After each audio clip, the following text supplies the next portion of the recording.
Hello everyone and welcome back to another video from Webtech Tutorial. In this video, I'm going to show you how to change your name on Craigslist.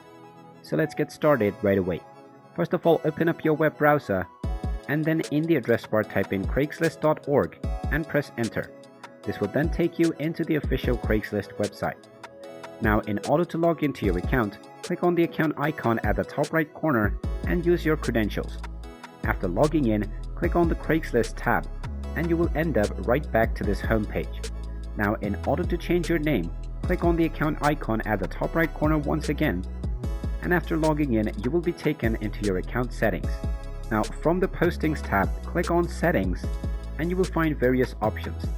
Now while there is no direct option to change or add your name, you can simply click on add a handle alongside forum handles. You can then simply verify your identity by logging into your account first, and now you will be able to create a new handle. You can go ahead and type in your handle and click on the submit button, and now your handle has successfully been created. Now whenever you make a new post or any kinds of advertisement, you can use your handle within your post and it will act as your username.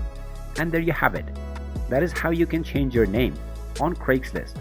If you find this video helpful, make sure you hit that like button and subscribe to our channel if you haven't done so already. Also ring that notification bell to never miss another update from us. Thank you for watching and I will see you again in the next video.